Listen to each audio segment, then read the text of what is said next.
qu'il est écrit, nous n'avons à lutter ni contre la chair, ni contre les sangs. Mais quelqu'un prie avec une forme de colère. Et cette prière ne sera pas exaucée. Parce que Dieu n'exauce les prières dont les motivations sont pures. Quand les motivations ne sont pas pures, Dieu ne va pas exaucer. Alors laisse le Saint-Esprit t'aider dans ces moments difficiles à prier. Il nous est arrivé dans les moments difficiles. Je suis en train de prier. Un seul mot. Seigneur. Seigneur. Et tu y restes là des heures et des heures. En train de pleurer. Quelqu'un peut passer, il peut se dire, qu'est-ce qu'il est en train de dire là? Depuis qu'il est là, un seul mot sort de sa bouche. Mais ce seul mot, le Saint-Esprit, quand il va les prendre, il va les transformer à une grande prière qui apportera des grands exaucements. Je veux dire à quelqu'un, quand tu manques de mots, si le Seigneur te donne qu'un seul mot, exprime-les. Ne te gêne pas dans la présence de Dieu. Que tu n'aies qu'une seule phrase. Qu'une seule phrase qui se répète. Pendant des minutes et des minutes. Pendant des heures et des heures. Qu'une seule phrase. Qu'une seule phrase. Si le Seigneur Saint-Esprit le veut, exprime-le. Exprime-le. La troisième chose, dans les moments difficiles, le Saint-Esprit nous apporte. Il devient la source de joie et d'espérance. Nous le voyons dans Actes chapitre 16. Paul, il est dans la prison. Le Saint-Esprit n'est pas venu pour supprimer la prison, mais il est venu dans cette prison afin de remplir le cœur de Paul de l'espérance, de son amour parfait, afin qu'il ne craigne rien, afin qu'il soit réconforté, qu'il sait qu'il ait la joie dans ces moments difficiles. C'est ce qui a mené Paul à produire la louange. Comment on peut louer Dieu dans les moments difficiles? Comment on peut célébrer Dieu quand on manque? Comment on peut continuer à servir Dieu lorsque la réputation est abîmée? Si ce n'est pas le travail du Saint-Esprit, comment arriver dans une prison avec des liens? Comment on peut arriver à avoir une louange? C'est bien de louer Dieu. C'est facile de le louer. C'est facile de le célébrer. Lorsqu'on vient d'avoir une promotion, lorsque ma femme vient de mettre au monde, lorsque je viens de voyager, c'est facile. Lorsque je suis acclamé, partout où je passe, je suis apprécié.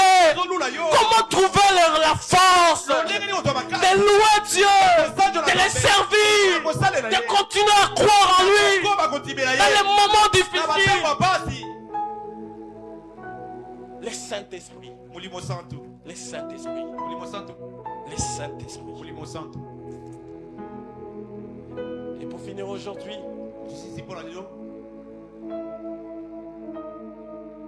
le Saint-Esprit dans les moments difficiles, il est notre guide et notre enseignant.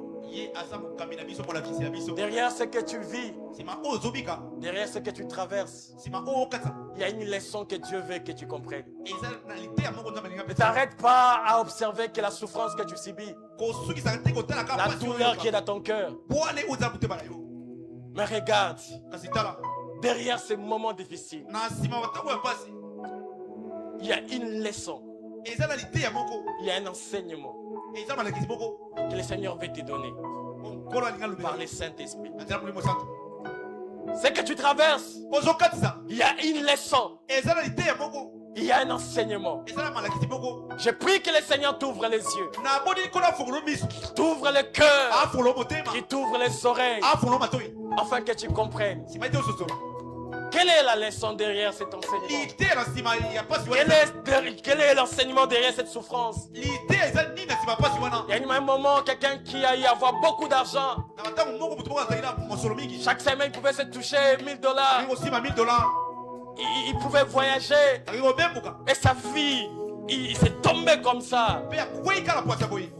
Il passe des moments difficiles. Il se pose la question, Seigneur, qu'est-ce que tu veux m'enseigner? À celui qui a reçu beaucoup à un moment donné et qui a dilapidé, il y a une leçon que le Seigneur veut t'apprendre. À un moment donné, tu étais apprécié, tu vivais des acclamations, et à un moment donné, il n'y a plus ces acclamations. Quelle est la leçon que Dieu veut te donner? Continuerais-tu à me servir quand tu as les acclamations, quand tu as l'approbation de tous, ou continueras à me servir car c'est moi qui t'ai appelé? Nous allons baisser nos têtes en prière. Dis à Dieu, aide-moi Seigneur. Derrière ce que je traverse, il y a une leçon. Aide-moi à les connaître. Aide-moi à les découvrir. Aide-moi à les comprendre. Ces moments difficiles ne sont pas là pour m'engloutir. Je me dire comme les psalmistes, quand je traverse la vallée de l'ombre de la mort, c'est pour traverser. C'est pour traverser. C'est pour traverser. Dis à Dieu, donne-moi la force afin de traverser.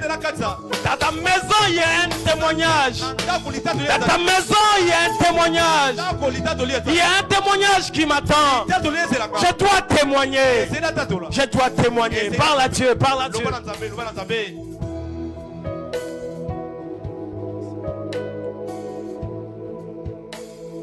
Oui, parle à Dieu, parle à Dieu, parle à Dieu. Répands ton cœur. Répands ton cœur devant le Seigneur. Merci Jésus. Merci Seigneur pour ces dîmes et ces offrandes que nous t'apportons, Seigneur. Tu demandes à ton peuple de t'honorer avec leurs biens.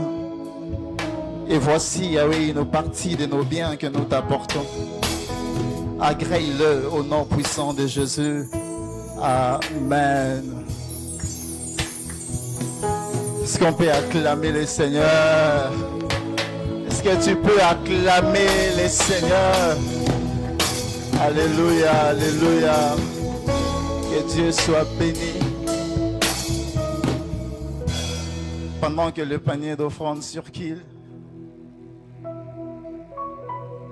nous rendons grâce à Dieu pour ce merveilleux message.